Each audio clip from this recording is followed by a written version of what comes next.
ومن يضلله فلا هادي له ونشهد أن لا إله إلا الله وحده لا شريك له ونشهد أن محمدا عبده ورسوله أما بعد فإن خير الحديث كتاب الله وخير الهدي هدي محمد صلى الله عليه وسلم وشر الأمور محدثاتها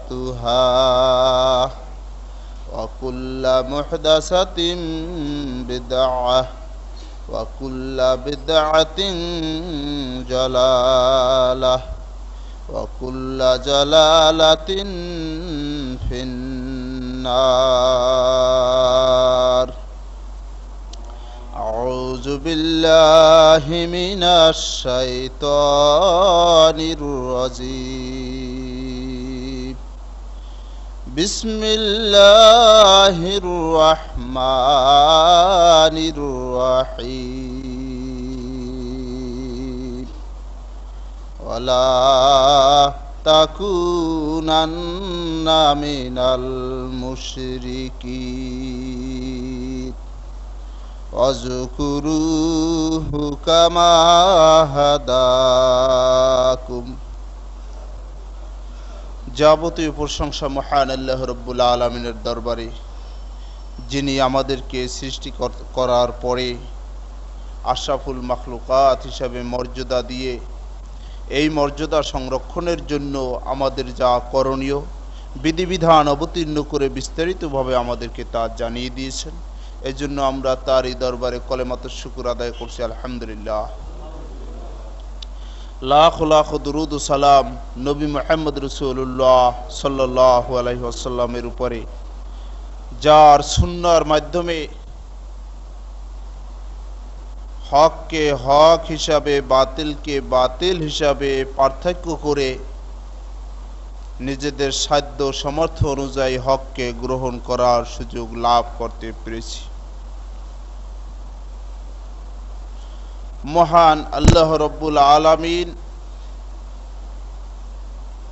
আমাদেরকে সৃষ্টি করে তাকে যে আমরা স্মরণ করব, কোন ভাবে স্মরণ করব, এই নির্দেশনাও তিনি আমাদের জন্য দিয়ে দিয়েছেন। সূরা বাকারার 198 নম্বর আয়াতে মহান আল্লাহ রাব্বুল আলামিন ইরশাদ করেন, আযকুরুহু কামা হাদাকুম, তোমরা আল্লাহকে স্মরণ করো যেভাবে তিনি বাতিয়ে দিয়েছেন, যেভাবে তিনি বলে দিয়েছেন, যেভাবে তিনি শিখিয়ে দিয়েছেন। স্মরণ আল্লাহকে পৃথিবীতে অনেক জাতি করে, মুশরিকরাও করে, মূর্তি পূজকরাও করে। আল্লাহ পাক সূরা আনামের 14 নম্বর আয়াতে স্পষ্ট মুসলমানদেরকে লক্ষ্য করে বলেন, ওয়ালা তাকুনান্না মিনাল মুশরিকিন, তোমরা মুশরিকদের অন্তর্ভুক্ত হয়েও না। আল্লাহকে স্মরণ করতে হবে, কিন্তু স্মরণ মুশরিকরাও করে। মুশরিকদের তরিকায় যাতে আল্লাহকে স্মরণ না হয়, আল্লাহ পাক যেই পদ্ধতিতে শিখিয়ে দিয়েছেন সেই পদ্ধতিতেই যাতে আল্লাহকে স্মরণ করা হয়, তাহলেই মুসলমানদের উপর আল্লাহর পক্ষ থেকে রহমত আসবে। মুসলমানরা তাওহীদের উপর অবিচল থেকে ঈমান নিয়ে আল্লাহর দরবারে উপস্থিত হতে পারবে। আর অমুসলিমদের পক্ষ থেকে যে ষড়যন্ত্র চলছে, মুসলমানদেরকে ধ্বংস করার জন্য তাদের সবথেকে যে বড় হাতিয়ার, মুসলমানদের আকীদা বিশ্বাসে গন্ডগোল সৃষ্টি করে দিয়ে, আকীদা বিশ্বাসে শিরক ঢুকিয়ে দিয়ে এরপরে মুসলমানদের পদস্খলন ঘটানোর জন্য তাদের হচ্ছে পরিকল্পনা। আজ কোরআনের এই দুটি আয়াতের আলোকে বিশেষ একটি ঘটনা আপনাদের সামনে তুলে ধরব,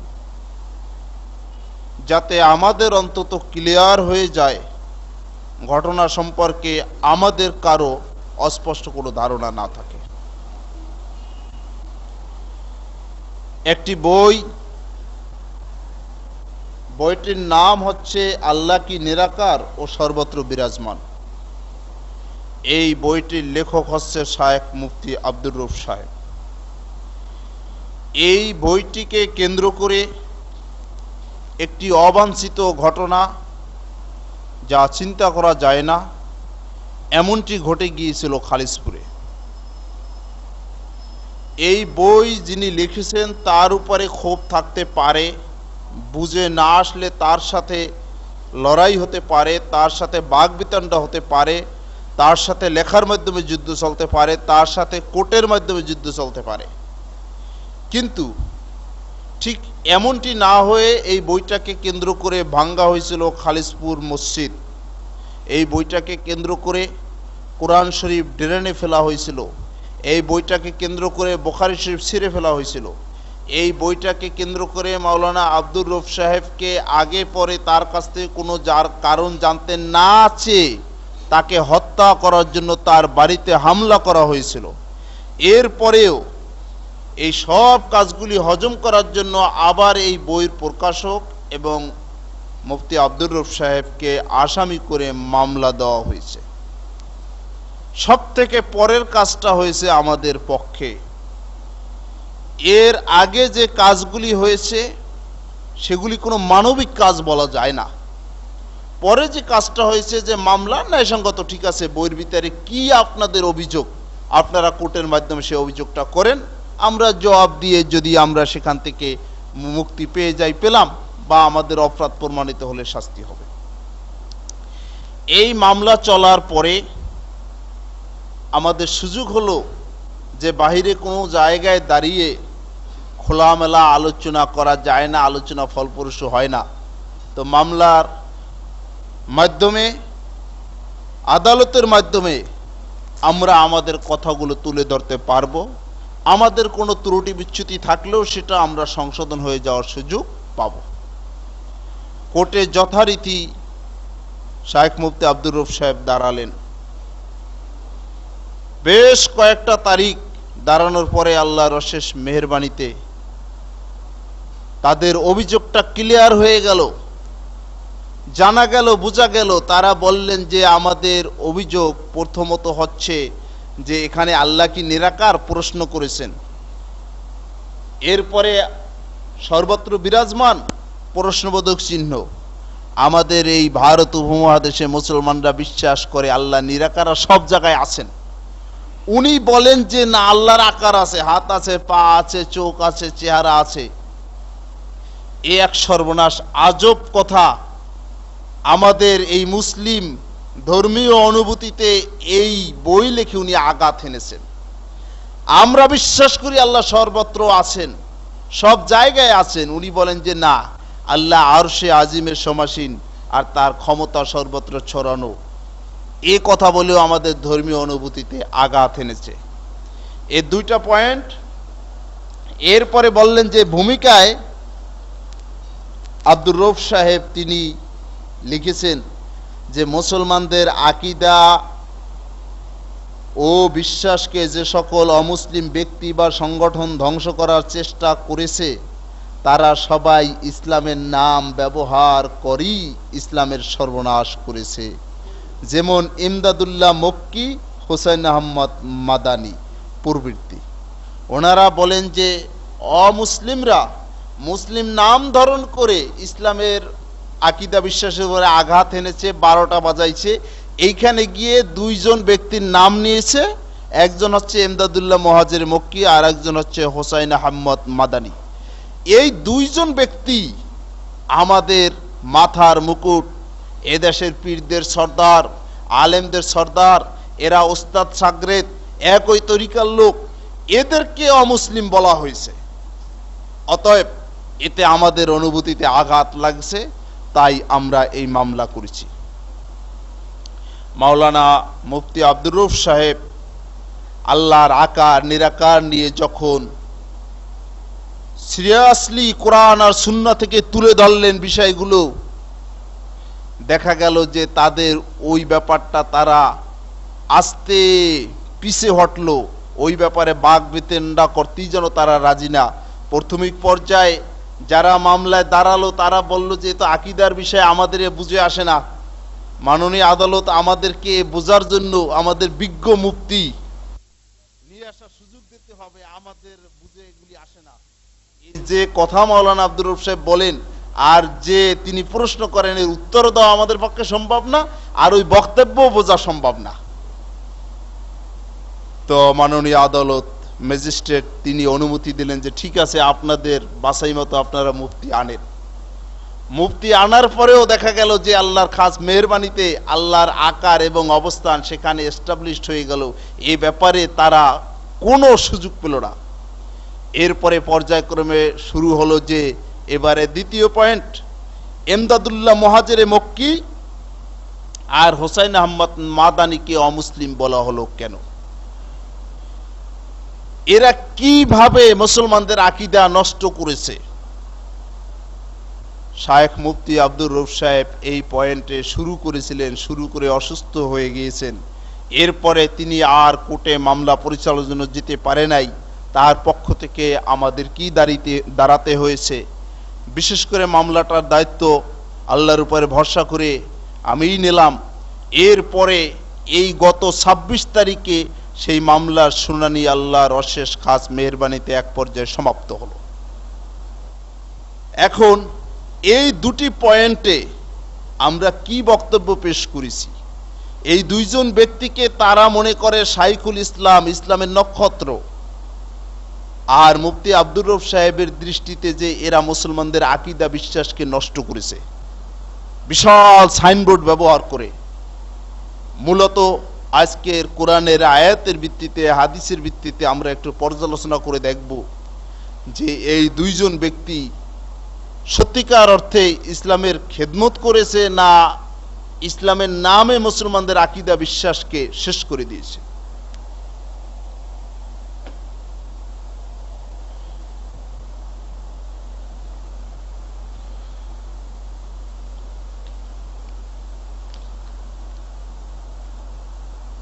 প্রথমত কথা হচ্ছে এমদাদুল্লাহ মুহাজিরে মক্কি সম্পর্কে। এ সম্পর্কে একটি ক্যাসেটও আমাদের বের হয়েছে মামলার শুনানি নামে, যে এমদাদুল্লাহ মুহাজিরে মক্কি তিনি কি কি আকীদা বিশ্বাস ভারত উপমহাদেশে মুসলমানদের ভিতর ছড়িয়ে দিয়েছেন লিখে পীর সাহেবদের মাধ্যমে, যেগুলি আগে আপনাদের জানা আছে, ক্লিয়ার হয়ে গেছে। দ্বিতীয় হচ্ছে হোসাইন আহমদ মাদানি। এই হোসাইন আহমদ মাদানি, ইনার পরিচয় হচ্ছে ইনি এই এমদাদুল্লাহ মুহাজিরে মক্কির শিষ্য। এদের তরিকা হচ্ছে চিশতিয়া সাবেরিয়া তরিকা। ওস্তাদ শাগরেদ দুইজনই এই একই তরিকার অনুসারী। আপনারা এই তথ্যটুকু পাবেন যে এরা ওস্তাদ শাগরেদ এবং এদের তরিকা এক, অভিন্ন সুফিবাদ হিসাবে। এর তথ্যগুলি পাবেন ১ নম্বরে হাদিসের তথ্য ইতিহাস নামক একখানা কিতাব, আল্লামা নূর মোহাম্মদ আজমির সংকলন ও লেখা, এর ১৭৯ নম্বর পৃষ্ঠায়। এরপরে হোসাইন আহমদ মাদানী সাহেবের একখানা জীবনী ইসলামিক ফাউন্ডেশন থেকে বের হয়েছে। জীবনীখানার নাম হচ্ছে শাইখুল ইসলাম সৈয়দ হোসাইন আহমদ মাদানী, ডক্টর মুশতাক আহমদ রচিত। এর ১৩৪ নম্বর পৃষ্ঠায় পাবেন যে এরা ওস্তাদ শাগরেদ এবং একই তরিকা। চরমোনাই থেকে প্রকাশ বেদে মারেফত, এর ৬৪ নম্বর পৃষ্ঠায় পাবেন যে এরা ওস্তাদ শাগরেদ এবং এদের সুফিবাদের তরিকা একই তরিকা। ইভেন এদের যেমন প্রভাব ছিল তেমন এদের সুফিবাদ ছড়িয়েও পড়েছে। আজকের যতগুলি নাম নেব না, তরিকা দেখেন, পীর সাহেব দেখেন, এদের গোড়াঘাট হচ্ছে এরা। এদেরকে সাইনবোর্ড হিসাবে পেশ করেন যে এত বড় বড় ইসলামের বিশাল খাদেম, এরা তো এই তরিকা সাবেত করেছেন। সুতরাং এই তরিকা নাজায়েজ কি করে হয়, এই তরিকা বেঠিক কি করে হয়? আসুন চিশতিয়া সাবেরিয়া তরিকার, ইভেন এদের সিলসিলার তরিকার আকীদা বিশ্বাসের কয়েকটা পয়েন্ট তুলে ধরি এদের লেখা কিতাব থেকে। দেখেন, এমদাদুল্লাহ মুহাজিরে মক্কি সাহেব তিনি খলিফাদের জন্য একটা কিতাব লেখলেন। যারা সাধারণ মুরিদ তারা না, পীর সাহেবের যারা খলিফা তারা কি সবক দেবেন, মুরিদদের কি শিখাবেন, তাদের জন্য যে কিতাবটা লেখলেন, কিতাবটার নাম হচ্ছে জিয়াউল কুলুব, উর্দুতে লেখা। এর ৩৫ নম্বর পৃষ্ঠায় মুরাকাবার তালিম দিচ্ছেন। মুরাকাবা আমরা তো জানি পীর সাহেবদের একটা বিরাট বিশেষ ওজিফা। মুরাকাবা কি? তাওহীদে জাতির মুরাকাবা করতে হবে। প্রশ্ন, তাওহীদে জাতির মুরাকাবা কি, কাকে বলে? তার বিবরণে লেখেন যে তাওহীদে জাতি ইয়ে হয় কে তামাম চিজু কো খুদা জানে। তাওহীদে জাতির মুরাকাবা এই হবে যে সব জিনিসকে আল্লাহ বলে ধারণা করবে, বিশ্বাস করবে, ধ্যান করবে। এই তরিকা, এই দুইজনই এই একই তরিকায় বিশ্বাসী। অথচ দেখেন কোরআন অনুযায়ী এই বিশ্বাস যদি কেউ করে তাহলে আমরা সুস্পষ্টভাবে মনে করি যে তার ঈমান থাকতে পারে না। পীর সাহেবদের তরিকা যদি কেউ রপ্ত করে তাহলে রপ্ত করতে করতে তাদের একটা বিশ্বাস হচ্ছে যে ওই মুরিদ যদি বেকায়দায় পড়ে তাহলে ওই পীর সাহেব বহু দূর থেকে মুরিদকে দেখতে পায়। আয়েশা পীর সাহেব মুরিদকে সেই বিপদ থেকে উদ্ধার করতে পারে। এ ব্যাপারে হোসেন আহমদ মাদানীর নিজের বর্ণনা আপনাদের সামনে ইনশাল্লাহ পরে শোনাবো যে তাদের বিশ্বাস পীর সাহেব যদি মরেও যায় কবর থেকে এসে দুনিয়ায় মুরিদের বিপদ থেকে মুরিদকে উদ্ধার করতে পারে। নাউজুবিল্লাহ মিন জালিক। আবার ঠিক মুরিদ যদি কায়দা মতো দক্ষ হয় তাহলে পীর সাহেব যত হাজার দূরে থাক পীর সাহেবকে মুরিদ দেখতে পায়। ওনাদের যে এই পরস্পরকে দেখা, এটার তালিম ওনাদের এইরকম যে কোনো সময় যদি শায়েখকে দেখতে পায় ধ্যানের মধ্যে কি জিকির করতেছে, জিকির করতে করতে জিকিরের মধ্যে দেখতে পায়, কি শায়েখের সামনে যদি কোনো সময়, পীরের সামনে যদি কোনো সময় উপস্থিত হয় তাহলে ওই পীর সাহেবকে আল্লাহর মতোই মনে করতে হবে। নাউজুবিল্লাহ মিন জালিক। বেদে মারেফাত 28 পৃষ্ঠা চরমনায় সেখানে পাবেন। এখানে এই জিয়াউল কুলুবের 26 নম্বর পৃষ্ঠায় এটাকে এভাবে তালিম দিচ্ছেন যে জিসনে মুসকো দেখা উসনে ইয়াকিনান খোদা কো দেখ লিয়া। নাউজুবিল্লাহ মিন জালিক। এমতো অবস্থায় কেহ যদি আমাকে দেখে কি তার পীরকে দেখে তাহলে সে দৃঢ়ভাবে ইয়াকিনান খোদা কো দেখ লিয়া, আল্লাহ কি সে দেখে নিল। এই যে ব্যাপার, এই ব্যাপারটি যদি কোনো সচেতন মানুষের হাতে ধরা পড়ে তাহলে তার কাছে তো ওই কত বড় বিরাট আলেম ছিল ওইটা তো দেখার বিষয় না। শায়েখ মুফতি আব্দুর রউফ সাহেবের কাছে এটা স্পষ্ট হওয়ার পরে তার কাছে কিন্তু যে এরা ইসলামের 12টা বাজাইছে ইসলামের নামে অমুসলিমদের মতো, এ কথা বলতে তো তার ভয় লাগার ব্যাপার না। এমনিও জানেন তার সাথে যারা পরিচিত তিনি নির্ভীক ছিলেন।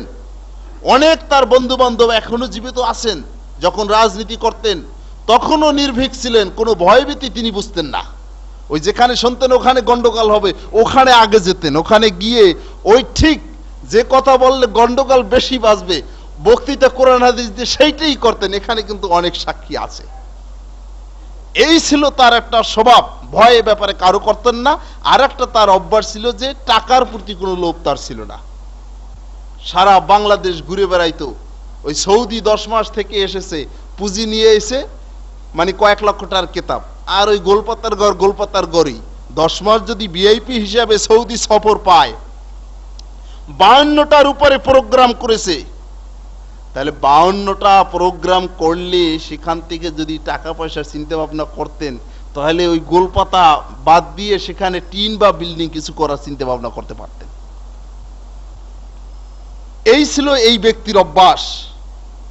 তো এই এমদাদুল্লাহ মহাজের মক্কি আর হোসেন আহমদ মাদানীর দেখেন তাদের আরো কত সিরিয়াস মুসলমানদের আকীদা বিনষ্টের জন্য ধ্বংসাত্মক তরিকা। এই জিয়াউল কুলুবের মূল উর্দু 27 নম্বর পৃষ্ঠায় তাদের তরিকার মহত্ব বর্ণনা করতে গিয়ে বলেন যে এই তরিকা যদি কেউ রপ্ত করে তাহলে তার ভিতরে আর আল্লাহর ভিতরে ফাঁক থাকবে না, তফাৎ থাকবে না, ভেদাভেদ থাকবে না। সে একেবারে আল্লাহকে পেয়ে গেছে, সরাসরি এমন ভাবে আল্লাহর সাথে মিলে যাবে সে জাহের মে বান্দা আর বাতেন মে খোদা হো যাতা হয়। প্রকাশ্যে মানুষ দেখা গেলেও আসলে ও আল্লাহই হয়ে যায়। দেখেন এই জন্য একদল প্রকাশ্যে ঘোষণাই দেয় যে আরে ওই যে মোহাম্মদ, যে খাজা মঈনুদ্দিন চিশতি সেই আল্লাহ, ওই একই ব্যাপার স্যাপার। এই ব্যাপার। তো এই আকীদা বিশ্বাস পোষণ করার কারণে এই দুইজনকে মুফতি আব্দুর রউফ সাহেব তিনি অমুসলিম লিখে ফেলছেন বইতে। আসুন এবার এই তারিখে মামলায় শুনানি যতটুকু হলো, যেখানে গিয়ে সমাপ্ত হলো, তার একটু বিবরণী আমি আপনাদের কাছে তুলে ধরছি।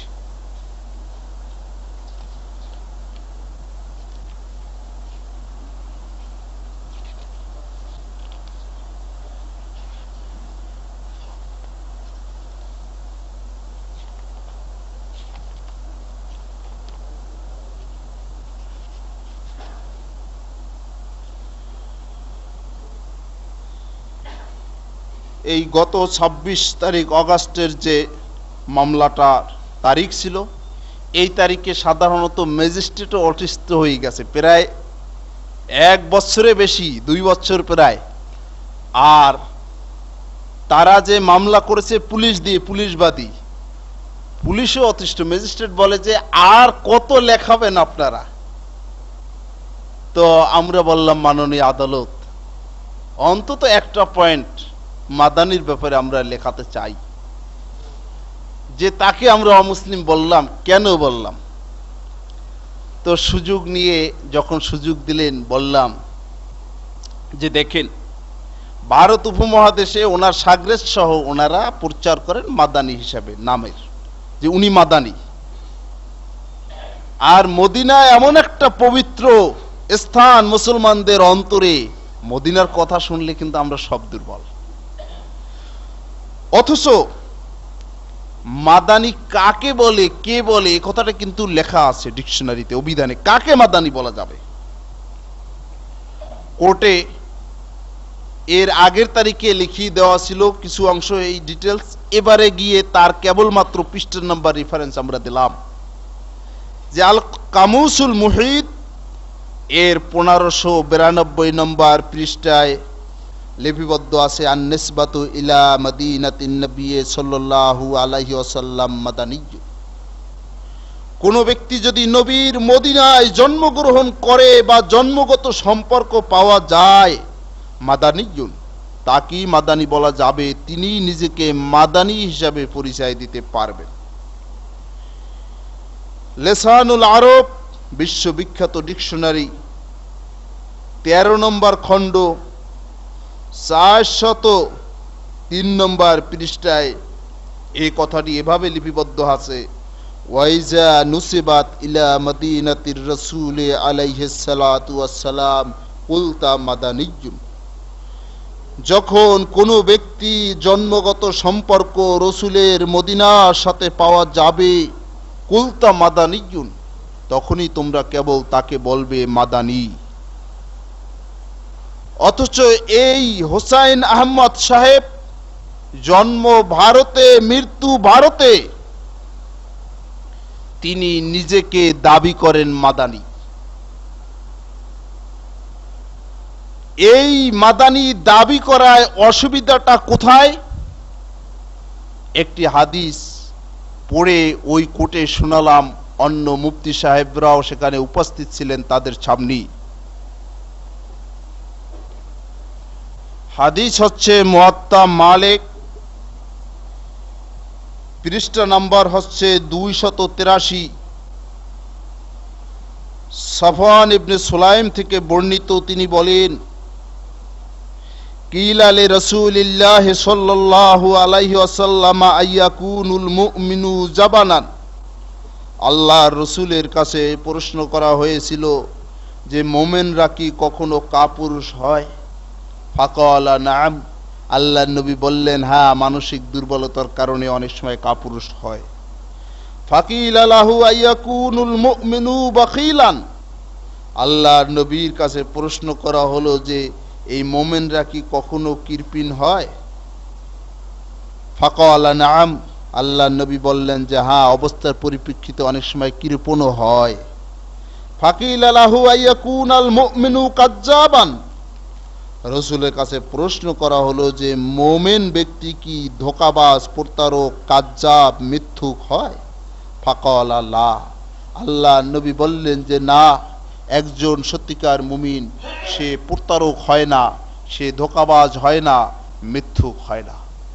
আমরা পেশ করলাম মাননীয় আদালত, মদিনায় জন্মগ্রহণ না করে যিনি মাদানী সেজে এরপরে ধর্মের নামে বহু তথ্য চালিয়ে দিলেন, এই ধর্মীয় প্রতীকের নামে যে প্রতারণা করছে মদিনার নামে, এই প্রতারক ধোঁকাবাজ, একে আমরা মুসলিম মনে করি না এই আল্লাহ রসুলের এই হাদিসের আলোকে।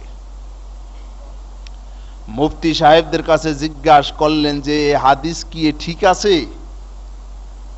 ওনারা বলে ফেললেন হাদিস সত্য, কিন্তু ব্যাখ্যা আছে। এখানে বেশ কয়েকজন ছিল না আর কি, কোর্টে ছিলেন।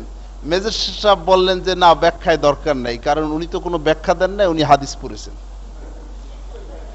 কোরআনের সূরা বাকারার 8 এবং 9 নম্বর আয়াত পেশ করে বললাম, মহান আল্লাহ রাব্বুল আলামিন বলেন, وَمِنَ النَّاسِ مَن يَقُولُ آمَنَّا بِاللَّهِ وَبِالْيَوْمِ الْآخِرِ وَمَا هُمْ بِمُؤْمِنِينَ। মানুষদের ভিতর থেকে এমন কিছু লোক আছে যারা নিজেরা দাবি করে বলে যে আমরা আল্লাহর প্রতি, পরকালের প্রতি বিশ্বাস স্থাপন করেছি। আল্লাহ বলেন ওমা হুম বিমুমিনিন, এই দাবির ভিত্তিতে শুধু তারা মুমিন নয়। ইউখাদিউনাল্লাহ ওয়াল্লাযীনা আমানু, এদের বৈশিষ্ট্য হচ্ছে যে এরা ধর্মের নামে আল্লাহকে প্রতারণা করে আর মুমিনদেরকে ধোঁকা দেয়। তাহলে ধর্মের নামে বহু বই লিখে ফতুয়া দিয়ে চালিয়ে দেওয়া হলো, অথচ সেগুলি কোরআন আর হাদিস বিরোধী। অতএব এই ক্ষেত্রে মুমিনদেরকে ধোঁকা দেওয়া হলো। মদিনায় জন্মগ্রহণ না করে মাদানী সাজলো কেন? মুসলমানরা সহজে তার আকীদা বিশ্বাসে দুর্বল হয়ে যাবে, তার প্রতি দুর্বল হয়ে তার তরিকা সহজেই গ্রহণ করবে। এভাবে যারা ধর্মের নামে প্রতারণা করে আর মুমিনদেরকে ধোঁকা দেয়, মূলত কোরআন আর হাদিস থেকে দলিল না দিয়ে কোরআন আর হাদিসের নামে অন্য কিছু চালিয়ে দেয়, এদেরকে আমরা মুসলিম মনে করি না। ম্যাজিস্ট্রেট সাহেব এই একটা পয়েন্টই তার কাছে মনে হলো যে যথেষ্ট, আর কোনো কথা তিনি শোনারও প্রয়োজন মনে করলেন না, যে আর থাক।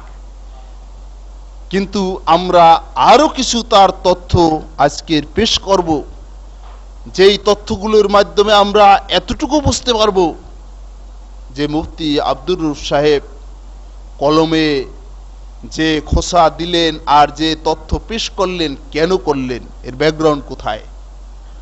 ওনাকে আল্লাহ অসুস্থ করেছেন, নতুবা দেখতে পেতেন। দুই একদিন দাঁড়িয়ে দেখেছি যে ওই 15-20 জন মুফতির ঘাম বেরোয় যায়, আর উনি স্বাভাবিক কথা বলছে। ম্যাজিস্ট্রেটের পিএ আমার কাছে বলছে সরাসরি যে স্যার পিছনে আলোচনা করেছে যে বহু লোক দেখেছি, কিন্তু এত বড় জাইয়েদ আর জাদরেল আলেম আর এত বড় তার্কিক আমার সামনে কম পড়েছে। তো তিনি ইচ্ছা করেছিলেন মাওলানা সাহেব যে এই জায়গায় যদি আঘাত করতে পারি, মূল গোড়ায় যদি আঘাত করে যায়, তাহলে একটা নরচার হয়ে যাবে, মানুষের কাছে স্পষ্ট হয়ে যাবে যে এই পীর মুরিদি আকীদা আর এই যে বিশ্বাস আরো যত এখন বিভিন্ন তরিকা চলছে, আর এরা কোরআন হাদিসের সবক না দিয়ে নিজেদের কিতাব থেকে সবক দেয়, এর সাথে যে কোরআন হাদিসের কোনো সম্পর্ক নাই, এইটা মানুষের কাছে যদি আমার জীবনটা যায় ওই জন্য আমাকে যদি কিছু খেসারত দিতে হয়, কষ্ট করতে হয়, তাহলে মানুষকে বোঝাতে অন্তত সহজ হবে। এই ছিল তার চিন্তা ভাবনা, এছাড়াও অন্য কিছু কিন্তু লাভ এর ভিতরে তার ছিল না।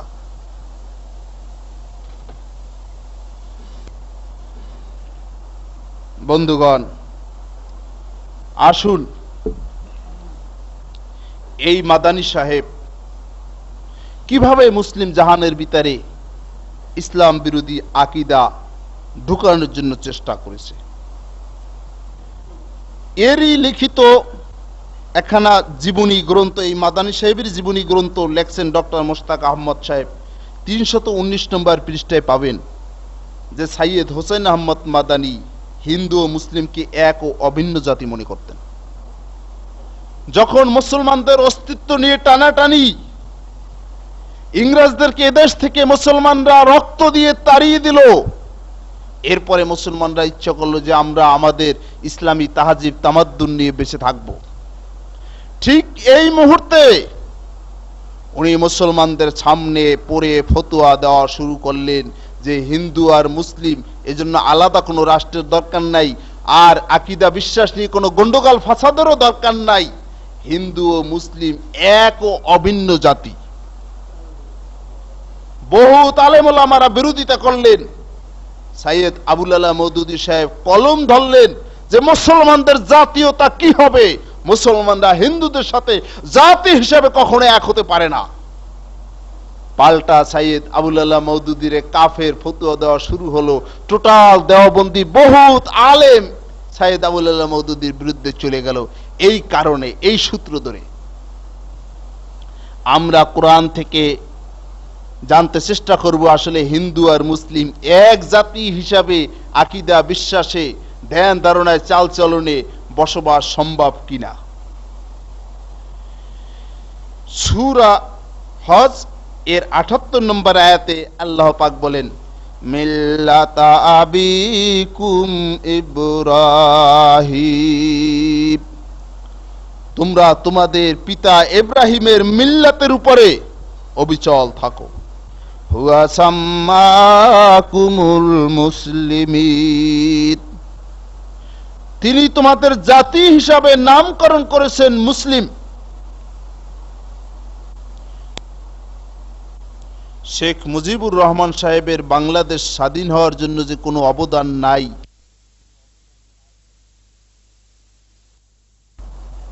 বাধা ওই জায়গায় যেখানে আল্লাহ সুস্পষ্টভাবে জাতির পিতা হিসাবে ইব্রাহিমকে ঘোষণা করলেন। আর আমাদের জাতীয় পরিচয় হচ্ছে আমরা মুসলিম। অতএব আমাদের এই জাতীয় পরিচয় ভুলে গিয়ে আমরা হিন্দুদের সাথে একাকার হয়ে যেতে পারি না। মিল্লাত শব্দের অর্থ জাতি। দেখবেন আল কোরআনের অভিধান ৪২৮ নম্বর পৃষ্ঠা, একরা পাবলিকেশনস। তারপরে কোরআনের আরেকটি অভিধান ৩৩৪ নম্বর পৃষ্ঠা, আল কোরআন একাডেমি লন্ডন। সূরা আল ইমরানের ৮৫-৯৫ নম্বর আয়াতে আল্লাহ পাক সুস্পষ্টভাবে আরো বলেন, ফাত্তাবিউ মিল্লাতা ইব্রাহিম, ফাত্তাবিউ মিল্লাতা ইব্রাহিম হানিফা, তোমরা একনিষ্ঠভাবে ইব্রাহিম আলাইহিস সালামের জাতীয়তার অনুসরণ করো। ওয়া কানা মিনাল মুশরিকিন, তিনি মুশরিকদের অন্তর্ভুক্ত ছিলেন না। তাহলে এদেশের হিন্দুরা মুশরিক, আমরা মুসলিম। আমরা মুসলিম জাতি হিসাবে হিন্দু মুসলিম এক ও অভিন্ন জাতি, এই বিশ্বাস আমরা কিন্তু করতে পারি না, আমরা রাখতে পারি না। সূরা আনামের 14 নম্বর আয়াতে আল্লাহ পাক আরো সুস্পষ্টভাবে বলেন, ওয়ালা তাকুনান্না মিনাল মুশরিকিন, তোমরা কোন ক্রমে মুশরিকদের অন্তর্ভুক্ত হয়ো না। তাহলে তিনি টোটাল ভারত উপমহাদেশে পত্রিকার মাধ্যমে বিবৃতি দিয়ে আরো বিভিন্ন ভাবে তিনি প্রচার করলেন হিন্দু আর মুসলিম এক জাতি, অভিন্ন জাতি। কোনো অসুবিধা নাই, তোমরা হিন্দুদের সাথে কোন রকম কোন বৈপরীত্য ভাব দেখায়ও না।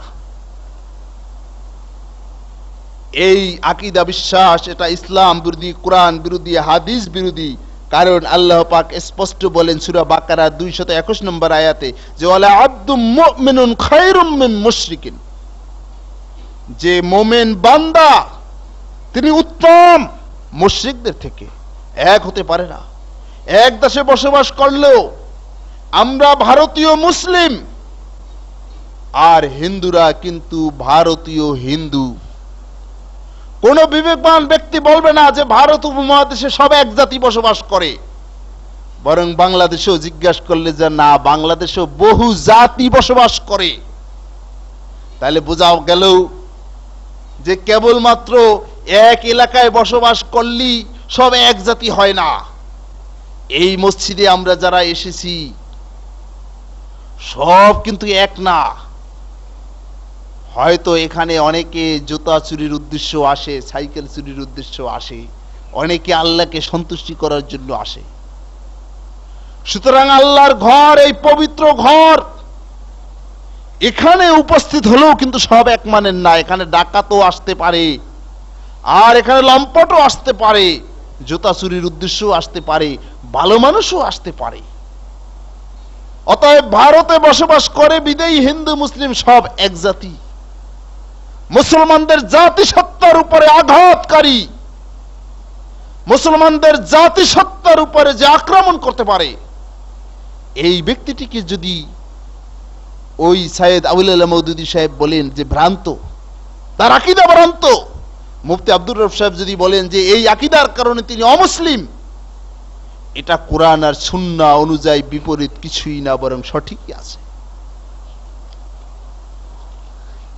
বন্ধুরা আমার, এবার আসুন, যেহেতু আমি ওয়াদা দিয়েছিলাম চমৎকার একটি ঘটনা শোনাবো, যে পীর সাহেবরা মরার পরও আয়েশা হেল্প করতে পারে মুরিদদের, এই ধরনের ধারণা বিশ্বাস এই মাদানী সাহেব তিনি রাখতেন এবং এর তালিমও দিতেন।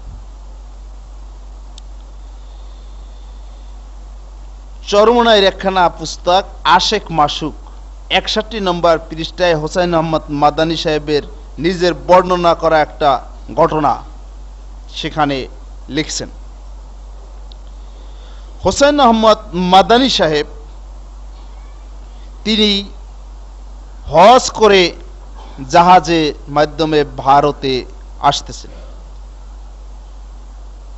বেলা 11টার সময় ঝড় শুরু হলো।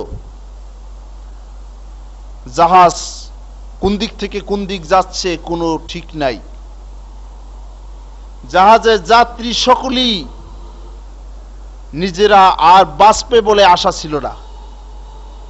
হোসাইন আহমদ মাদানী সাহেব বলে যে আমি একজনে আমার কাছে কিছু টাকা পেত, সেই টাকাটা জাহাজে দেওয়ার জন্য আমি খুব চেষ্টা করলাম, কারণ বুঝতে পারলাম যে আজকের হয়তো আর বাঁচা হবে না। যখন দিন শেষ হয়ে গেল, রাত শুরু হয়ে গেল, আরো ভয়াবহ ঝড় আর তুফান। জাহাজের পরিচালক বলে দিলেন যে যেই রুটে জাহাজ চলবে সেই রুট থেকে এখন 200 মাইল দূরে জাহাজ সরে গেছে। জাহাজ কোন দিকে যাচ্ছে এটা আমি জানি না, কি ভাগ্যে আছে জানি না। হাজী সাহেবরা আপনারা আল্লাহর কাছে বলা কওয়া করেন। মাদানী সাহেব বলেন যে রাত 1টার সময় আমার একটু তন্দ্রা আসলো।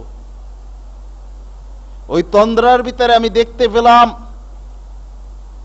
যে আমার ওস্তাদ পীর কুতুবে আলম রশিদ আহমদ গঙ্গোহী সাহেব একখানা ডিঙ্গি নৌকায় এসে ডিঙ্গি নৌকায় দাঁড়িয়ে আমাদের জাহাজটাকে কাদের সাথে এইভাবে ঠেক দিয়ে জাগিয়ে রাখছে। এই দেখার পরে আমি বললাম যে হাজী সাহেব ভাইরা, আপনাদের দুশ্চিন্তার কোনো কারণ নাই, আল্লাহ তার কুতুব পাঠাই দিয়েছেন আমাদের বাঁচাতে, আমরা আর মরব না, ভয়ের কোনো কারণ নাই। এই ঘটনাটা তাদের আরো অনেক কিতাবে আছে, যেমন তাজকিরায়ে রশিদিয়া নামক একটা কিতাব, সেখানেও আছে। আর সহজে আপনারা পাবেন চরমোনাইয়ের পুস্তক আশেক মাসুক এর 61 নম্বর পৃষ্ঠায়। নিচে যাইয়ে ঢক করে অনেক বিবরণ দেওয়া হয়েছে যে দুনিয়ায় এত ক্ষমতা যারা রাখে যে জাহাজ ডুবে যাবে সেই জাহাজ কাঁধে করে ঠেকেই দিচ্ছে, পরকালে এরা তো কত ক্ষমতা রাখবে, একেবারে ঝাঁকে ঝাঁকে এদের মুরিদদেরকে সব পার করে জান্নাতে নিয়ে যাবে। নাউজুবিল্লাহ মিন জালিক। এই যে বিশ্বাস ধারণাটা মাদানী সাহেব পেশ করলেন, তার মুখ থেকে এই ঘটনা বললে লাখ লাখ মুসলমান যে ওরে বাবা মাদানী বিশাল আলেম, তিনি বলছেন এই কথা, তাহলে পীরের মুরিদ না হলে তো উপায় নাই, পীর সাহেবের মুরিদ হলে তো আর কোনো দুশ্চিন্তার কারণই নাই। অথচ একটু কোরআনের আলোকে চিন্তা করে দেখেন। প্রথম প্রশ্ন যে আপনার রশিদ আহমদ সাহেব মারা যাক আর জীবিত থাক, তিনি কি করে জানতে পারলেন যে আপনাদের জাহাজ এখন ডুবে যাচ্ছে? তখন তো মোবাইল ছিল না, কে জানালো? তাহলে তিনি সুস্পষ্টভাবে জানতে পেরেছেন। এটা যদি ধরে নেওয়া হয় যে এটা নিজের ক্ষমতা, তাহলে তিনি গায়েব জানতেন। প্রশ্ন আসে গায়েব জানতেন, কোথায় তার মুরিদরা কোন সমস্যায় পড়ে এটা তিনি জানতে পারেন, এর বলা হয় গায়েব।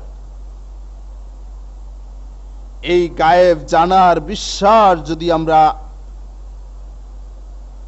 রাখি, তাহলে কোরআন হাদিসের আলোকে অবস্থানটা কি দাঁড়ায়? আর একটা যদি প্রশ্ন করা হয় যে না আল্লাহ তারে জানাইছে, তাহলে প্রশ্ন, জিবরাইল আলাইহিস সালাম তো দুনিয়ায় আসবেন না,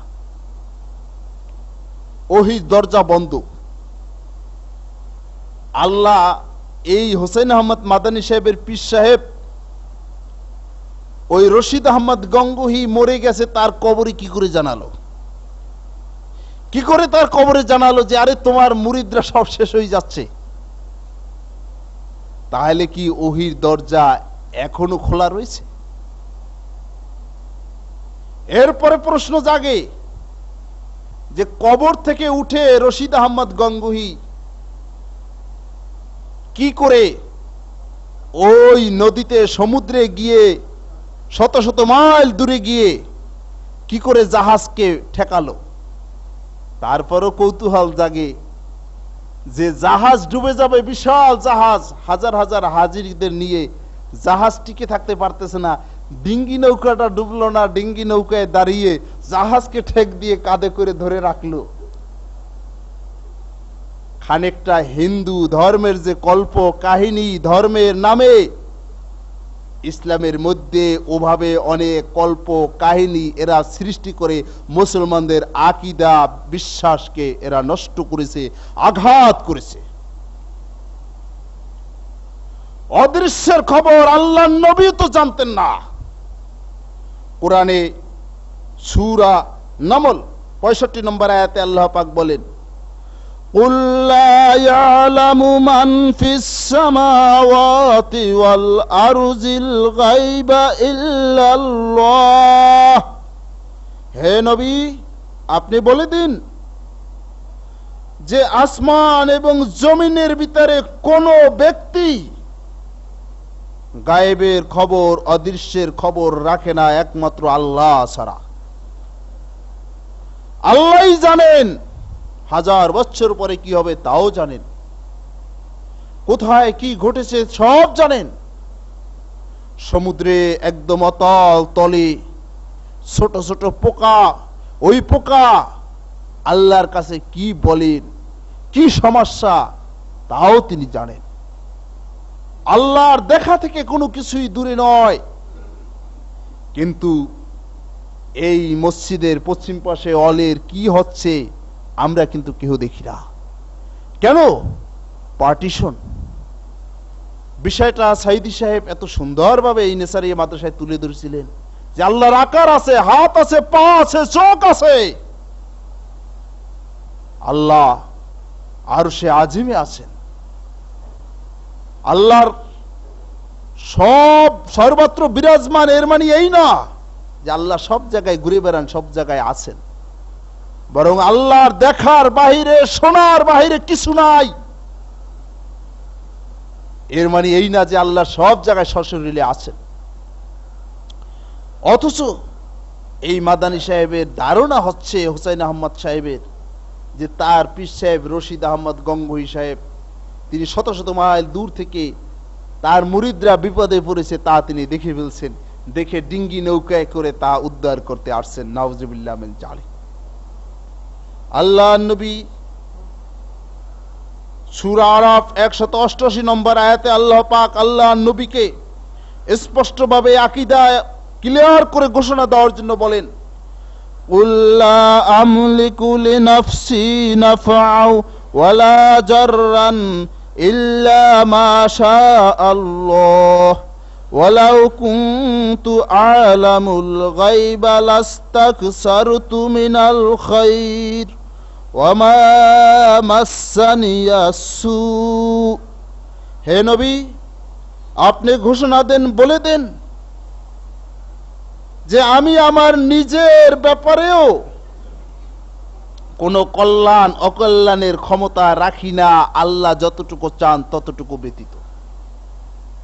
আমার নিজের যদি কোনো অকল্যাণ এসে যায়, ওই অকল্যাণ থেকে নিজেকে বাঁচানোর ঠেকানোর কোনো ক্ষমতা আমি রাখি না, আল্লাহ যদি আমাকে সেখান থেকে না বাঁচান। এ হবে মুসলমানদের আকীদা। তাহলে ওই সমুদ্রে জাহাজে ডুবে মরে যাচ্ছে, আর পীর সাহেব কবর থেকে দৌড়ে গিয়ে ডিঙ্গি নৌকায় ঠেকালো, বাঁচালো, এই আকীদাটা, এটা কি করে মুসলমানদের আকীদা হতে পারে? এইভাবেই মুসলমানদের আকীদা বিশ্বাসকে এই হোসেন মোহাম্মদ মাদানী সাহেব শেষ করেছে, আঘাত করেছে। মুফতি আব্দুর রউফ সাহেব এটাই তুলে ধরেছেন, অন্যায়টি কিছু করেন নাই। আল্লাহ পাক আল্লাহর নবীকে বলেন যে আরো ঘোষণা দিন, ওয়ালাউ কুনতু আ'লামুল গায়বা লাস্তাকসারতু মিনাল খায়র। আরাফ 188 নম্বর আয়াত, যে আমি যদি অদৃশ্যের খবরই জানতাম, আমি যদি নবী গায়েবে জানতাম, লাস্তাকসারতু মিনাল খায়র, তাহলে কল্যাণগুলি বেছে বেছে সব আমি গ্রহণ করতাম। কিসে কিসে কল্যাণ হবে সেগুলি আগেই আমি গ্রহণ করতাম। আর ওমা মাসানিয়া সু, বিপদ কোন কোন জায়গায় আছে, সমস্যা ক্ষতি কোন কোন জায়গায় আছে, ওই ক্ষতি আমার স্পর্শ করতে পারতো না, কারণ আগেই আমি সাবধান হয়ে যেতাম। তাহলে উহুদের ময়দানে এই অবস্থা হবে, আল্লাহর নবী আগেই বলে ফেলতেন সাহাবা আজমাইনদের যে খবরদার খবরদার, ওখানে যাওয়া যাবে না, গেলে এ হবে। তায়েফে তিনি দাওয়াত দিতে না গেলে তো তিনি সেখানে রক্তাক্ত হতেন না। গায়েব যদি তিনি জানবেন, তাহলে তো আগেই বুঝতে পারতেন যে তায়েফে এই অবস্থা ঘটবে। হাসান এবং হুসাইন, হযরত হুসাইন রাদিয়াল্লাহু তাআলা আনহু যে মর্মান্তিক অবস্থায় শাহাদাত বরণ করেন, তিনি কিন্তু আল্লাহর কাছে একটি দাবি করেছিলেন, আবেদন করেছিলেন, মুনাজাত করেছিলেন, হে আল্লাহ, আজ আমাকে পরিবার সহ যে অবস্থায় জীবন দিতে হলো, আমার নানা জানে না, অসংখ্য আমার ভাইরা দিনই জানে না, তুমি তো জানো, তুমি সাক্ষ্য থাকো, বাতিলের সাথে আমি আপোষ করি না, আপোষ না করে আমার পরিবার সহ এই মর্মান্তিক জীবন দিতে হলো, হে আল্লাহ, এর সাক্ষ্য তুমি। তিনি তো বলতে পারতেন যে নানা যান, আমি এই বিপদে আছি, আসুন মদিনার কবর থেকে উঠে এসে আমাকে হেফাজত করুন, আমাকে উদ্ধার করুন। কই, এই আকীদা তো তিনি পোষণ করেননি। তাহলে আজকের পীর সাহেবের কাছে মুরিদ হওয়ার কারণে বিশ্বাস হবে যে পীর সাহেব সমুদ্রে জাহাজে থাকলেও ডুবে গেলে ওই জাহাজের ডুবা থেকে আমার পীর সাহেব এসে আমাকে বাঁচাতে পারে, এটা ইসলামী আকীদা হতে পারে না, মুসলমানদের বিশ্বাস হতে পারে না। এই বিশ্বাস যে পোষণ করে আর এর তালিম যারা দিতে পারে, এরা মূলত মুসলমানদের আকীদা বিশ্বাস ইসলামের নামে ধ্বংস করে। মুফতি আব্দুর রউফ সাহেব এই তথ্যটুকুই তুলে ধরেছেন যে মায়ের পিঠ যা যায় আমার গায়ের উপর দিয়ে যাক, আর যা কষ্ট যায় আমার উপর দিয়ে যাক, কিন্তু মানুষ জেনে যাক এরা ইসলামের নামে বড় বড় খাদেম সাজলেও এদের যে আকীদা বিশ্বাস, এটা ক্যান্সারের মতো মুসলমানদের তাওহীদকে নির্মূল করার জন্য, মুসলিম জাতিসত্তাকে ধ্বংস করার জন্য এদের আকীদা বিশ্বাস কাজ করছে। আজ হয়তো তিনি সুস্থ থাকলে এটা তিনি হয়তো প্রমাণ করে ছাড়তেন এমন ভাবে যে খুলনায় হুরস্তুল এতদিনে বেজে যেত। আমরা অনেকেই কিন্তু বিষয়টা নিয়ে ভাবছি যে ওরে বাবারে বাবা, আলেমদের গোড়া, এদেশে সবাই নয়নমণি, সেই জায়গায় আঘাত করেছেন, এটা না করলেই মনে হয় ভালো হতো। কিন্তু বিষয়টা যে কত জটিল হলেও মুসলমানদের জন্য কত ক্ষতিকারক, এই বিষয়টা ওনার ব্রেনে ঢুকেছে। আসুন এই মাদানী সাহেবের কিছু ওজিফার ধরন, যেগুলি তো এখন ওনরা আমাদের সামনে এসে দেয় না, অনেক পীর সাহেবরা তাদের খানকায় এগুলি পালন করে, আমাদের দেখে হয়তো হাসি আসে, কিন্তু এই হাসি কৌতূহল আর এগুলি দেখে যে আমাদের আশ্চর্য লাগে, এর মূল গোড়াকার তেনারাই আবিষ্কার করে থুই গেছেন। এই তরিকা আজ সেভাবে চলছে। যেমন বেদে মারেফতে 84 নম্বর পৃষ্ঠায় পাবেন যে এক প্রকার জিকির হচ্ছে শুধু ইল্লাল্লাহ। এই জিকির যখন জোরে করে ইল্লাল্লাহ ইল্লাল্লাহ ইল্লাল্লাহ ইল্লাল্লাহ ইল্লাল্লাহ এইভাবে 20-25 জন মিলে কোন বিবেকবান ব্যক্তি যদি ওই আওয়াজ শুনে আর দেখে, তাহলে মনে করবে যে ইসলাম ধর্মের ভিতরে এই ধরনের নোংরামি আছে। এক জায়গায় বসে এইরকম হই হই হই হই করার, আর কি বলতেছে কিছু বোঝা যাচ্ছে না, এই নোংরামি কি ইসলামের মধ্যে আছে? অথচ এই শুধুমাত্র ইল্লাল্লাহ জিকির ওভাবে চিল্লাই করার কোনো বিধান নাই। কোরআন আর হাদিসে কোথাও পাবেন না যে একজন সাহাবী ইল্লাল্লাহ জিকির করেছেন।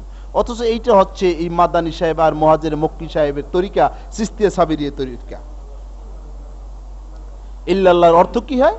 আল্লাহ ছাড়া, আল্লাহ ছাড়া, আল্লাহ ব্যতীত, আল্লাহ ব্যতীত, আল্লাহ নাই, আল্লাহ নাই, এছাড়া এর অর্থ আর কি? ভাইরা আমার, অথচ আল্লাহ পাক সূরা বাকারার 198 নম্বর আয়াতে স্পষ্ট বলেন, ওয়াজকুরুহু কামা হাদাকুম, যে তোমরা আল্লাহর জিকির করো যেভাবে তিনি শিখিয়েছেন, যেভাবে তিনি বলিয়েছেন, যেভাবে তিনি হেদায়েত দিয়েছেন, যেভাবে তিনি বিবরণ দিয়েছেন, তার দেওয়া বিবরণ মতো তোমরা তাকে স্মরণ করো, ডাকো। আর এক প্রকার জিকির কি? 5 আনফাস জিকির। 5 আনফাস জিকিরের ধরনটা কি? আপনারা এই 5 আনফাস জিকির যে মাদানী সাহেবের তরিকা ওজিফা, মদিনায় মক্কায় বসেও এই জিকির তিনি মনে মনে করতেন। ইভেন ভারত উপমহাদেশে এসে ঢকমতো এর তালিম দেওয়া শুরু করলেন। মুহাজিরে মক্কি তার ওস্তাদ থেকে এই জিকির শিখেছেন। সাইয়েদ হোসেন আহমদ মাদানী নামক কিতাব ডক্টর মুশতাক আহমদ রচিত এই জীবনী গ্রন্থের 138 নম্বর পৃষ্ঠাে এটা পাবেন। 5 আনফাস জিকির কারে বলে তো আমরা জানিও না, আমি তো আগে জানতাম না। এখন এই মামলায় পড়ে আসামি হয়ে এই যে 27 খানা বই পড়েছি পীর সাহেবদের, ঠেকায় পড়ে করবো কি? পড়তে গিয়ে যে কত কিছু পেয়েছি, কত হাস্যকর ব্যাপার, এগুলি নিয়ে খুতবা দিতে গেলে কয়েক মাস কেটে যাবে। এর ভিতরে 5 আনফাস জিকির মানে যখন শ্বাস উঠাবে তখন মনে মনে আল্লাহ, আর যখন শ্বাস ছাড়বে তখন হু। এখন জিকিরটার ধরন হবে কি? হু হু হু হু, এই হচ্ছে এই জিকিরটার ধরন। আপনারা দেখবেন যে অনেক জায়গায় জিকির করে, এটার নাম হচ্ছে 5 আনফাস জিকির। যদি বলেন যে কোরআন আর হাদিসে এই জিকির কোথায় আছে? কোরআন হাদিসে কোথাও জিকির পাবেন না। কোন মুহাদ্দিস থেকে, কোন সাহাবী থেকে, কোন হাদিস শাস্ত্রের ইমাম থেকেও এই ধরনের কারবার পাইবেন না। তাহলে সুস্পষ্ট ভাবে যা কোরআনে নাই, হাদিসে নাই, এমন ধরনের পদ্ধতি, এমন ধরনের জিকির আবিষ্কার করা হয়েছে। কোরআন আর হাদিসের মানদণ্ডে এই জিকিরের অবস্থানটা কোথায়? মিশকাত শরীফ প্রথম খণ্ড বাংলা 132 নম্বর হাদিসে দেখবেন, বুখারী মুসলিমের হাদিস, আল্লাহর নবী বলেন, মান আহদাসা ফি আমরিনা হাযা মা লাইসা মিনহু ফাহুয়া রাদ্দুন। কোন ব্যক্তি যদি নতুন কিছু আবিষ্কার করে আমার এই ইবাদতের মধ্যে, আমার এই শরীয়তের মধ্যে, মা লাইসা মিনহু, যা কোরআন আর সুন্নায় নাই, এই শরীয়তে নাই, ফাহুয়া রাদ্দুন, ওটা প্রত্যাখ্যানযোগ্য, ওটা গ্রহণ করা যাবে না। কেন? কুল্লু মুহদাসাতিন বিদআ, কারণ শরীয়তের ভিতরে, ধর্মের ভিতরে, ইবাদতের ভিতরে নতুন কিছু আবিষ্কার করাটা হচ্ছে বিদআত। আর কুল্লু বিদআতিন জালালা, এই শরীয়তের ভিতরে যাবতীয় আবিষ্কার, নতুন উদ্ভাবন, নতুন তৈরি, সব কিছু পথভ্রষ্টতা, গোমরাহি। আল্লাহ নবী স্পষ্ট বলেন, ইবনে মাজার 6 নম্বর পৃষ্ঠা আরবি, যে এই বিদআতের সাথে যারা লিপ্ত, লা ইয়াকবালুল্লাহু সাহিবু বিদআতিন, এই বিদআতির আল্লাহ পাক নামাজ, রোজা, হজ, যাকাত, ন্যায় বিচার সহ কোনো কিছুই কবুল করবেন না। ইয়াখরুজু মিনাল ইসলাম কামা তাখরুজু শা'রাতু মিনাল আজিন। এই বিদআত যারা তালিম দেয় আর এই বিদআতের যারা আবিষ্কার, এরা ইসলাম থেকে এমন ভাবে বাহির হয়ে যায়, কামা তাখরুজু শা'রাতু মিনাল আজিন, যেমন আটার খামির থেকে চুল টেনে বের করলে চুলটা বের হয়ে যায়, ওর সাথে আটা যায় না। ইসলাম থেকে এই বিদআতিগুলো এইভাবে বের হয়ে যায় যে এদের সাথে ইসলামের কিছু থাকে না, ইসলাম থেকে এভাবে খারিজ হয়ে যায়। আল্লাহ রসুলের ঘোষণা অনুযায়ী ইয়াখরুজু মিনাল ইসলামে কামা তাখরুজু শারাতু মিনাল আজিন, ইসলাম থেকে এই মাদানি দাবি করলেও আর মক্কি দাবি করলেও এই বিদআতের তালিম দেওয়ার কারণে, শিরকি তালিম দেওয়ার কারণে এমন ভাবে বের হয়ে গিয়েছে যে এদের সাথে ইসলামের কিছুই নাই। শায়েখ মুফতি আব্দুর রউফ সাহেব এই বিষয়টাই সুন্দরভাবে তুলে ধরার জন্য এই রিস্ক নিয়েছেন, ঝুঁকি নিয়েছেন। এটা বলা চলে যে তার একটা ন্যায়ের পক্ষে, হকের পক্ষে দুঃসাহসের ব্যাপার। এজন্য তিনি ধন্যবাদ পাওয়ার যোগ্য। আজ আল্লামা দেলোয়ার হোসেন সাঈদী সাহেবও বলিষ্ঠভাবে বলে গেলেন যে আল্লাহর হাত আছে, পা আছে, চোখ আছে। যদি কেউ বলে কুদরতি পা তাহলে ভুল হবে, কুদরতি চোখ তাহলে ভুল হবে। এই পরিবেশটা হয়েছে, কিন্তু এই ধরনের ঘটনা একটা না ঘটলে হয়তো এই প্রশ্ন কেউ করত না। আর সাঈদী সাহেবও এইভাবে মানে সকলের বিশ্বাসের বিপরীত স্ট্রংলি এভাবে কথা হয়তো তিনি বলার প্রয়োজন মনে করতেন না। বন্ধুগণ, এভাবে ইসলামের নামে যে ইসলামের ক্ষতি আমাদের দেশে হচ্ছে, মুসলিম জাতিকে এই ক্ষতি থেকে যদি উদ্ধার করতে হয়, মুসলিম জাতিকে যদি সতর্ক করতে হয়, তাহলে কেবলমাত্র কোরআন আর সুন্নাহকে বলিষ্ঠভাবে তুলে ধরতে হবে। ভাবতে অবাক লাগে, মাত্র কয়েক বছরের সাধনায় আহলে হাদিসদের যে আন্দোলন, এই আন্দোলনের ফল হিসেবে এখন অনেক মুফতি সাহেবরা বলে যে না, আমরা মাযহাব মানি না। এ কথা বলতে বাধ্য হচ্ছে।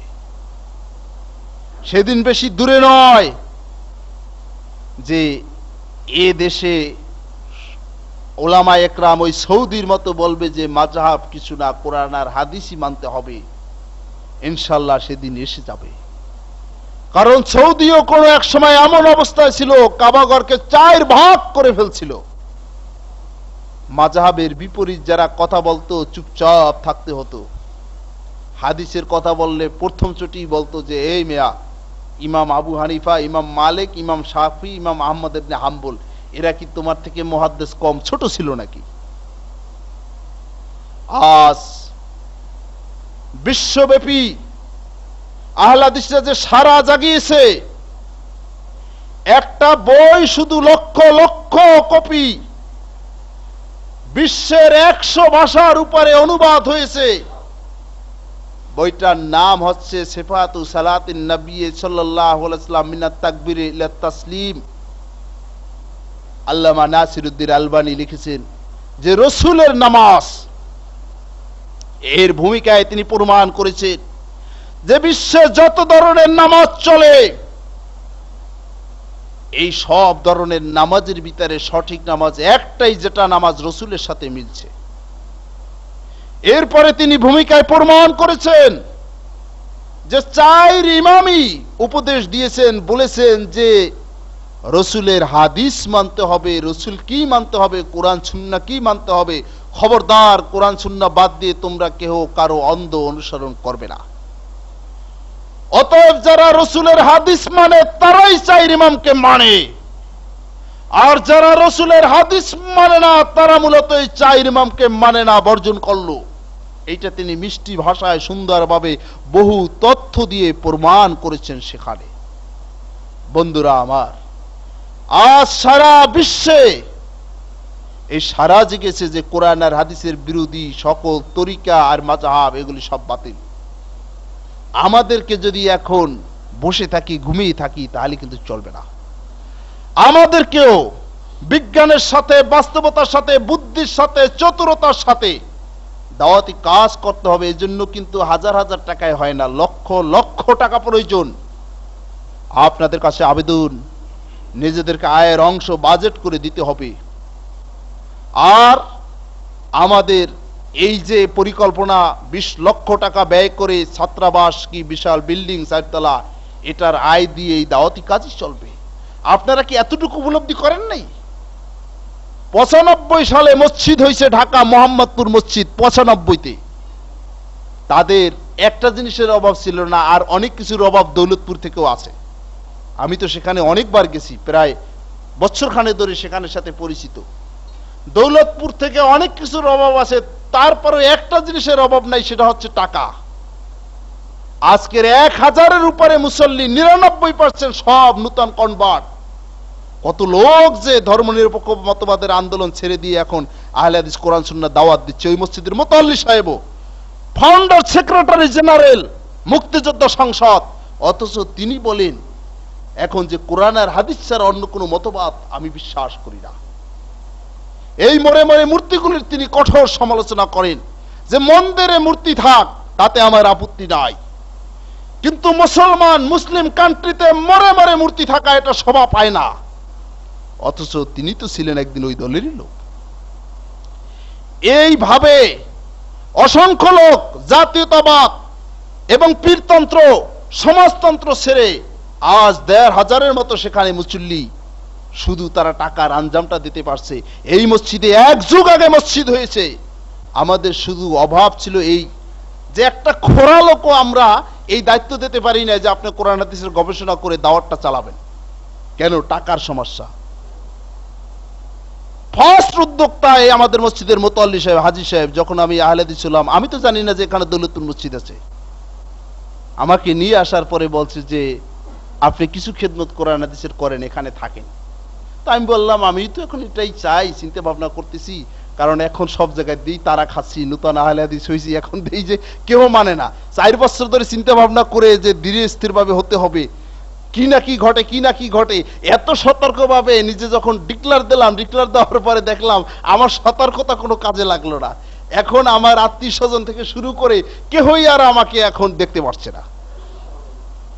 এরপরে দেখা গেল এখানে এসে খেদমত শুরু করলাম, কোন অবস্থায় আমার নাই কোনো যোগ্যতা। আহলে হাদিস কারে কয় তাও বুঝি না, কেবলমাত্র আহলে হাদিস হক এতটুকু বুঝছি, কোনো যোগ্যতা নাই। অন্য আনুষঙ্গিক যোগ্যতা থাকলেও এই কোরআন হাদিস দিয়ে আহলে হাদিস কাকে কয় বা মাসলা মাসাইলগুলি আহলে হাদিস আকীদা বিশ্বাস যে স্বচ্ছ, এটা বোঝার মতো বা কাউকে বোঝানোর মতো কোনো যোগ্যতা নাই। নিজে শেখা শুরু করলাম আপনাদের নিয়ে, আর ওই শিশুদের মতো হাঁটি হাঁটি হাঁটি হাঁটি পা করে ধীরে ধীরে ধীরে ধীরে অগ্রসর হতে চেষ্টা করলাম। আজকে দেখেন এই ফল। আজকের দোতলায় আমাদের অনেক সময়, গত রমজানে 4 কাতার, এবার রমজানে হয়তো দোতলা ভরে যাবে। 2.5 লাখ টাকা দিয়ে দোতলা করা হয়েছে, এই টাকা এই মুসল্লিরা দিয়েছে।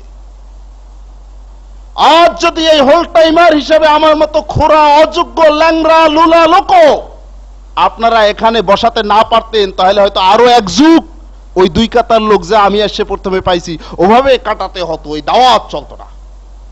আজ যারা বলে যে যারা মাদ্রাসায় পড়ায়, ওয়াজ করে, খতিবের দায়িত্ব পালন করে, ইমামতির দায়িত্ব পালন করে, এরা পয়সা নেবে কেন? ওরা ইহুদিদের দল দোসর, এদেরকে চিহ্নিত করতে হবে, এরা ক্ষতিকারক মুসলিম জাহানের। একটা লোক সকালে অফিসে যায়, রাতে বের হয়ে আসে, ওই লোকটা যত বিদ্বান হোক, ওই লোকটা কি করে এরপরে সমাজে এত বড় বিশাল দায়িত্ব পালন করতে পারে যেখানে শয়তান সব সময় লেগে থাকে ইসলামের বিরুদ্ধে? মুফতি আব্দুর রব সাহেব কিছু করতেন না। আমার বলতে গেলে এই চিন্তাই হচ্ছে সবচেয়ে বড় চিন্তা। এরপরেও বাতিলের সাথে মোকাবেলা করে কিছু পারি না, হিমশিম খেয়ে যাই, হোঁচট খাই, বহু কাজ বাকি থেকে যায়, করে কুলাতে পারি না। আর বলে যে কোনো লোক লাগবে না, একজন মুসল্লি বাস খুতবা দিলেই হয়ে গেল। আরে মুসল্লি খুতবা দেবে, সে সময় তো তার লাগবে গবেষণার। এই ধরনের ষড়যন্ত্র এখন মুসলমানদের ভিতরে চলছে, এগুলি ইহুদিদের থেকে আর খ্রিস্টানদের থেকে ঢুকানো হচ্ছে। এই ব্যাপারে আমাদের সতর্ক হতে হবে। মহান আল্লাহ রাব্বুল আলামিন আমাদেরকে কোরআন সুন্নাহ অনুযায়ী জীবন যাপনের তৌফিক দান করুন। আমিন। আস্তাগফিরুল্লাহ লি ওয়া লাকুম।